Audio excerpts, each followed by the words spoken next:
Hi guys! Welcome back to my YouTube channel, Ellen and Arthur Vlog. Sa hindi pa nakasubscribe, subscribe na! Ang gagawin natin ngayon ay gusa dumpling. Isang pinakamasarap na dumpling na natikman ko. Charot! Okay, unahin natin ang spring onion. Hiwa-hiwain natin maliit. Or tinatawag itong onion leaves. Onion leaves. Ayun. Tapos, meron akong ginger, maliit lang. Tapos, ginadgad ko ng manipis para pino siya. Tsaka yung ating garlic. So, pipinuhin din natin yan para hindi natin masyadong malasahan kapag, syempre, pag pino, hindi masyadong malasa dun sa ating gagawing dumpling. Ano po? So, ayan, yadyad natin. Tapos, ipagsama-sama lang natin yan. Tapos may onion ako. So, kayo nang bahala kung gusto nyo maraming onion o konti lang. Isang onion lang yung ginamit ko. Shoutout sa lahat sa mga bagong pasok, sa bagong manonood ay shoutout sa inyo. Thank you sa pag-subscribe.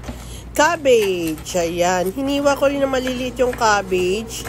Yung isang buo ay 1/4 lang ang nagamit ko kasi marami naman yan at nagpalit ako ng aking kutsilyo. So, nag-enjoy ako dun sa malaki, kaysa dun sa maliit.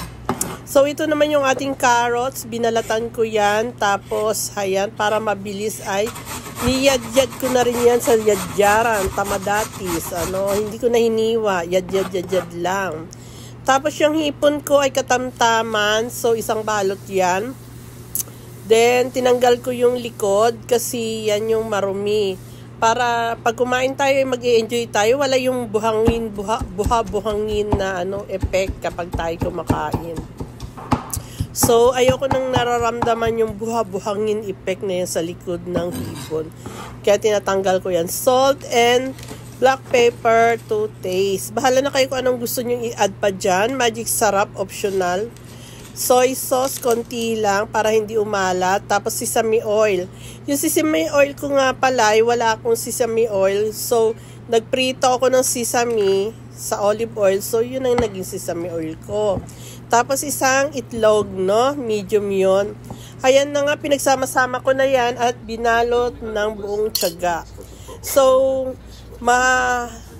matagal ang pagbabalot. So, konting tiyaga-tiyaga lang. Pero, masarap naman yan. At, syempre, may pang-content, Siguro kung hindi ka magko-content, ay baka hindi natin pagtiyagan. Bili na lang tayo ng ready to made. So, I use Korean Molo wrapper. So, maganda siya.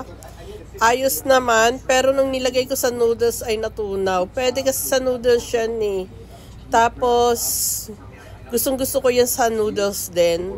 Ihuhulog. Kaso natunaw siya, kaya yon. Medyo steam ko na lang siya. Yan ang ginawa ko. Naglagay ako ng konting langis sa aking mahiwagang kawali. At naglagay ako ng slurry, cornstarch. Konting cornstarch lang, mga 1 teaspoon sa tubig. Tinunaw ko at hayan. Pakulo-kulo lang natin yan. Takpan natin para madaling maluto. So, ayan nga. Pag nawala na yung water niyan, tapos medyo may brown na siya sa gilid, pwede nyo nang taubin. Luto na yun. Kasi gulay at saka hipon lang, madaling maluto. Ayan. Ang ganda.